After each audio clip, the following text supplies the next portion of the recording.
Yang pertama, kalau kita tengok dalam PRU 15, sentimen rakyat menentukan segalanya. Sentimen rakyat ketika itu adalah apa? Pertamanya, tolak parti rasuah, tolak individu rasuah, tolak pemimpin rasuah. Tolak penyamun. Sebab itu ada lagu, hui, hui, hui dan sebagainya. Dan kedua, sentimen overall ketika itu pada rakyat adalah tolak penipu. Tolak penipu, sebab itu ada lagu cukuplah sekali ditipu. Dan sentimen overall rakyat dan ketika itu adalah tolak Zahid. Sebab itu dalam bahan kempen pakatan misalnya undi KJ dapat Zahid. Itu satu benda yang sampai terpaksa dinafikan oleh calon. Begitu juga Datuk Jogani terpaksa nafikan. Dan melihatkan bahawa sebenarnya sentimen ketika itu akhirnya lead kepada bom jangka yang pertama. Apa bom jangka yang pertama? Walaupun ada pertambahan pengundi sebanyak 6 juta, 29% lebih kurang, tapi yang pergi kepada pakatan undi baru ini hanyalah sebanyak 3.6%. Yang pergi kepada Barisan Nasional cuma 1%. Dan yang pergi kepada Perikatan Nasional 44%. Itu bom jangka yang pertama. Kalau lihat overall pula, undi kepada Perikatan Nasional naik daripada 2 juta kepada 4 juta lebih. Sedangkan Pakatan hilang 200,000 undi dan UMNO hilang lagi undi sebenarnya menurun daripada 3.27 kepada 3.24 juta. Maksudnya, bom jangka pertama adalah berlaku. Bom jangka kedua ini, berbeza dengan pandangan Datuk Seri Anwar Ibrahim, pada saya, dia akan berlaku juga. Kenapa? Kerana ada beberapa sentimen yang kita kena kenal pasti. Saya panggil sentimen 5K ni. Pertama, K yang pertama adalah khianat. Awal-awal lagi selepas PRU 15, Datuk Seri Anwar dan Datuk Seri Zahid Hamidi telah mengkhianati pengundi Pakatan Harapan dan juga pengundi UMNO. Undi PH dapat Zahid.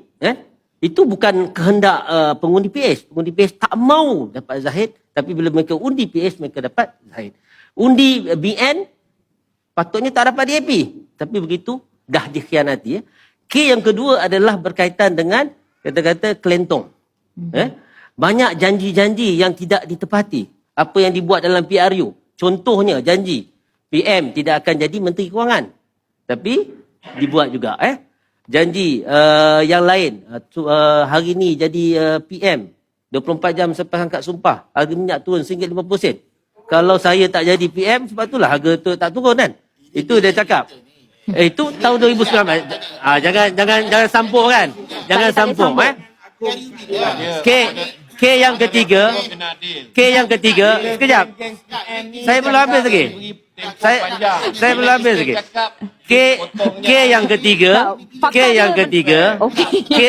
yang ketiga adalah berkaitan dengan kegagalan.